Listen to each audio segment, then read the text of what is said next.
Selamat datang di program diskusi hari ini.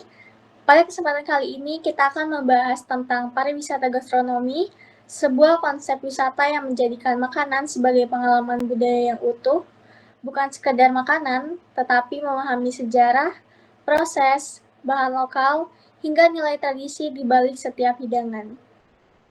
Nah, di Indonesia ini memiliki banyak sekali daerah-daerah dengan kekayaan rasa yang sangat beragam. Semua itu bukan hanya makanan, tetapi juga menjadi bagian dari identitas budaya yang telah berkembang sedari dulu. Nah, hari ini kita telah menghadirkan dua narasumber yang langsung terjun di bidangnya, yaitu dunia kuliner ya. Mari kita perkenalan dengan kedua narasumber kita pada malam hari ini. Selamat malam, nama saya Sofi. Saya menjalankan usaha makanan tradisional sejak 2016. Menu yang saya jual adalah makanan khas daerah yang responnya turun-temurun dari keluarga.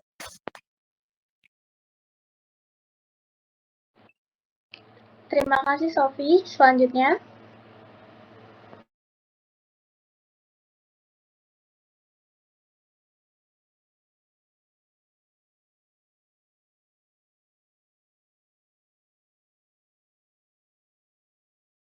Nah, menurut para narasumber nih, menurut Mbak Sofi dan Mbak Septi, apa sebenarnya yang dimaksud dengan pariwisata gastronomi nih menurut kalian berdua? Menurut saya, pariwisata gastronomi itu adalah wisata yang menjadikan makanan sebagai pusat pengalaman. Jadi bukan cuma datang, makan lalu selesai, tapi wisatawan juga belajar bagaimana makanan itu dibuat, bahan apa saja yang digunakan, dan apa makna di baliknya. Saya setuju, gastronomi lebih mendalam dibanding wisata kuliner biasa. Misalnya wisatawan ikut ke pasar tradisional untuk melihat bahan segar, lalu ikut proses memasak, bahkan mendengar cerita sejarahnya. Itu yang membuat pengalaman lebih berkesan. berarti ada unsur budaya dan edukasi juga ya.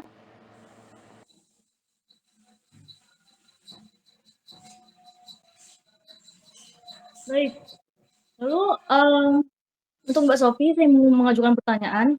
Menurut Anda nih, apakah wisatawan yang datang ke tempat Anda tertarik dengan proses saat memasaknya? Iya, sangat tertarik. Banyak yang penasaran kenapa masakan tradisional membutuhkan waktu lama. Misalnya, ada menu yang dimasak berjam-jam supaya bumbunya benar-benar meresap.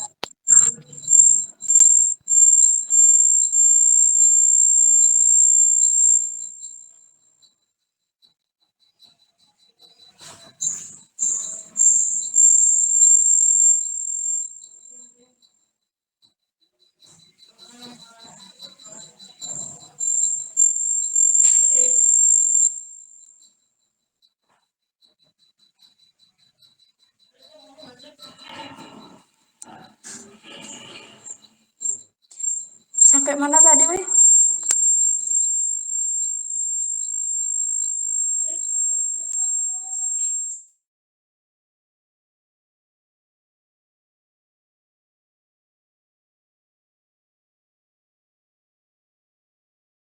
Ya banyak yang keskip gitu nggak sih, Fik?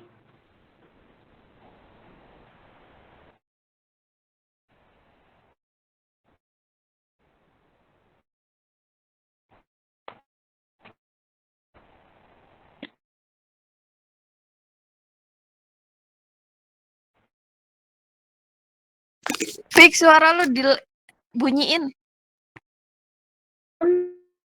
Kocak.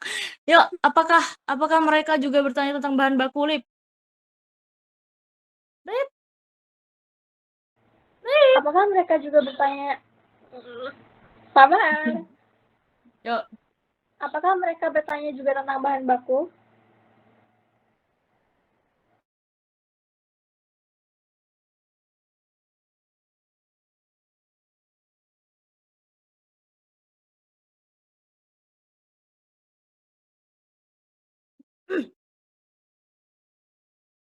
Siapa sih ini, siapa? Gue ya? lo aja tadi. Bangke lah. Bentar, apa namanya ininya? Bentar. Lip, lagi Lip. Tanya lagi, Lip. Ulang, Lip. Bentar, Lip. Ya, Lip. Oh, nih. Pernah nggak ready? Bentar, belum ready. Yang mana sih? Bahan baku masih di atas Bahan baku, kok. Olive nanya bahan baku. Olive nanya bahan baku. Apakah mereka? Oh, iya. Udah ketemu. Ya, Olive, go. Apakah mereka juga bertanya tentang bahan baku? Sering sekali mereka ingin tahu rempah apa yang digunakan, dari mana asalnya, bahkan cara memilih bahan yang bagus. Kadang saya juga ajak mereka melihat dapur supaya tahu prosesnya. Nah, untuk Mbak Septi nih, sebagai konten kreator ya, apakah konten-konten seperti itu yang mungkin lagi diminati nih saat ini, yang lagi viral saat ini nih?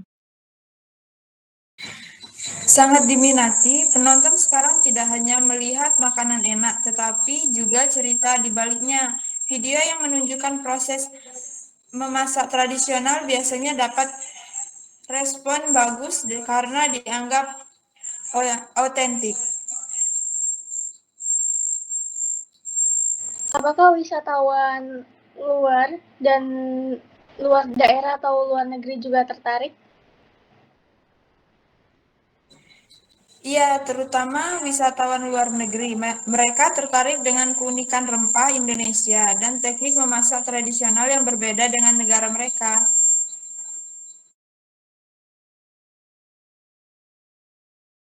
Oke, selanjutnya nih, menurut Mbak Sofi, apa dampak dari meningkatnya minat wisatawan terhadap usaha yang Anda jalani? Dampaknya sangat positif, penjualan meningkat, usaha saya lebih dikenal, dan saya bisa memperkerjakan beberapa warga sekitar. Jadi bukan hanya saya yang merasakan manfaatnya.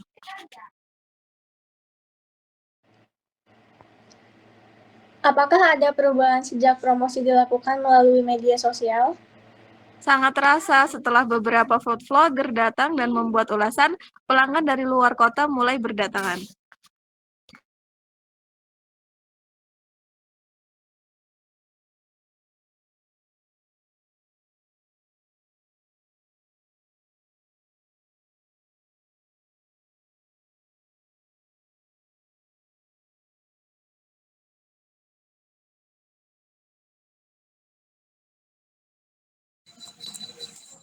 Sangat penting sekarang orang mencari rekomendasi lewat internet. Kalau suatu tempat punya cerita unik dan visual yang menarik.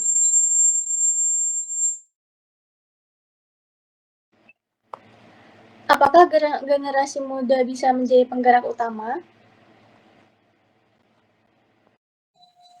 Tentu saja anak muda punya kreativitas untuk mengemas makanan tradisional jadi lebih modern tanpa menghilangkan cita rasa aslinya. Oke, baik. Selanjutnya nih, menurut para narasumber sekalian, apa sih tantangan terbesar dalam mengembangkan pariwisata gastronomi ini? Menurut saya, menjaga konsistensi rasa dan kualitas. Selain itu, persaingan dengan makanan cepat saji juga menjadi tantangan.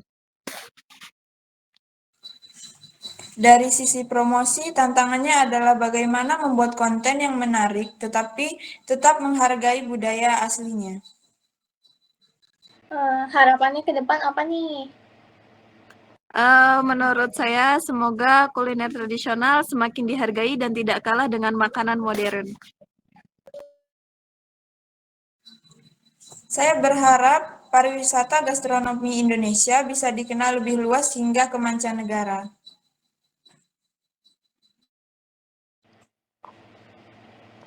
Dari diskusi hari ini, kita memahami bahwa pariwisata gastronomi bukan sekedar menikmati makanan, tetapi juga merasakan budaya, sejarah, dan nilai kehidupan yang terkandung di dalamnya.